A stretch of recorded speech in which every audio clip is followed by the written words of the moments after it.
Welcome to New Islamic TV BD, a trusted source of Islamic knowledge and guidance, Quran and Hadith based authentic. প্রিয় বোন, আমার পেছনে line দিয়ে লাভ নাই, আপনি অন্যদিকে যান। আল্লাহ আপনাকে, আপনি বলে থাকেন যাকে ভালোবাসো তাকেই বিয়ে করো। আমি বাংলাদেশে একটা বক্তা বেরিয়েছে, তার খুব যুবকরা ফ্যান, তার নাম হচ্ছে আবরারুল হক আসিফ। শুনেননি? ছেলেটা খুব দামি দামি কথা বলে, কিন্তু এই ছেলেটা হচ্ছে ওই দলের আলেম যে জিনাকে প্রমোট করছে প্রকাশ্যে। একটা জায়গায় মেয়েরা বসেছে তার সামনে, ছেলে মেয়ে বসে আছে, মেয়েগুলো যদিও বোরকা পরে, অনেক মেয়ের মুখ খোলা, মাইকটা নিয়ে বলছে, রাস্তায় যদি বাজারে কোনো মেয়েকে দেখো আর তোমার যদি মনে হয় মেয়েটা খুব সুন্দর পছন্দ হয়, জাস্ট জানবে ওই মেয়েটাই তোমার জন্য ঠিক। আমি উত্তর দিয়েছি, যদি বাজারে তোর মাটাকে আমি দেখতে পাই আর যদি মনে হয় এটাই আমার জন্য ঠিক, তোর মায়ের সাথে আমার বিয়ে দিবি? কথাটা বুঝতে পারেননি? এই ধরনের আলেমদের দ্বারাই জিনার উদ্বোধন হবে, আর এরাই জিনা করার প্রমোট করছে। কিয়ামতের দিনে এদিকে আল্লাহ পাকড়াও করবে। প্রিয় বোন, আমার পেছনে লাইন দিয়ে লাভ নাই, আপনি অন্যদিকে যান। আল্লাহ আপনাকে, আপনি বলে থাকেন যাকে ভালোবাসো তাকেই বিয়ে করো। আমি নাউজুবিল্লাহি মিন যালিক। না, এটা একটা মেয়ের পাঠানো চিঠি। হ্যাঁ, প্রথম প্রশ্ন পড়ার ট্রাই করি। আসসালামু আলাইকুম। আচ্ছা, ওয়ালাইকুম আসসালাম। প্রাণ প্রিয় ভালোবাসার হুজুর, আশা করি ভালো আছেন, কিন্তু আমি ভালো নেই। কে রে? আচ্ছা, আপনি বলে থাকেন যাকে ভালোবাসো তাকেই বিয়ে করো। আমি নাউজুবিল্লাহি মিন যালিক। না,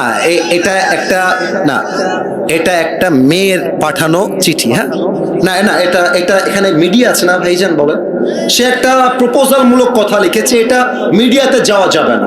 আমাদের দর্শনের একটা সুনাম আছে, আমরা চাই না এই সুনামটা নষ্ট হয়ে যাক, ঠিক কিনা বলে? প্রিয় বোন, আমার পেছনে লাইন দিয়ে লাভ নাই, আপনি অন্যদিকে যান। আল্লাহ আপনাকে দিনদার নেককার স্বামী দান করুক। পড়েন সবাই আমিন। হুজুর, আমি আমার জীবনে 9টা মেয়েকে বাড়ি থেকে পালিয়ে নিয়ে এসে বন্ধুদের সাথে বিয়ে দিয়েছি, কারণ তাদের মধ্যে হারাম সম্পর্ক ছিল এবং তাদের পরিবারের কেউ তাদেরকে বিয়ে দিতে রাজি ছিল না। মেয়েগুলোর অন্য জায়গায় বিয়ে দিচ্ছিল, এই জন্য পালিয়ে নিয়ে এসে বন্ধুদের সাথে বিয়ে দিয়েছি। এতে কি আমি পাপ করে ফেলেছি? এটা আমার না। আচ্ছা, রাগ করবা না, এটা আপনাদেরকে কে দিয়েছে? যুবকরা দিয়েছে এটা? আচ্ছা, যুবকরা দিয়েছে। মহান ব্যক্তি মনে হয় এখানে উপস্থিত রয়েছেন। আমি তাকে বলবো, যাকে পছন্দ তাকেই আমাদেরকে বিয়ে করতে হবে যুবক ভাই। তবে খেয়াল করবা, কার মেয়ে নিয়ে আসছো সাবধানে নিয়ে আসবা। ভুলে ভালে ভিন্ন মেয়ে তুলতে গেলে কিন্তু তোমার পেটের চামড়া একটাও থাকবে না। তবে আমার যেটা মনে হয়, পালিয়ে বিয়ে করাটাকে আমি সাপোর্ট করি না, ইসলামও সাপোর্ট করে না। তবে যারা পালিয়ে বিয়ে করে, এরা সাদে পালিয়ে বিয়ে করে না। আরে দেয়ালে পিঠ ঠেকলে মানুষ পালিয়ে বিয়ে করতে বাধ্য হয়। আমার তো মনে হয় যুবকের বাপ যদি যুবককে রাইট টাইমে বিয়ে দিয়ে দেয়, আরে পালিয়ে বিয়ে করবে কেন? ধুমধাম করে সবার সামনে বিয়ে হবে।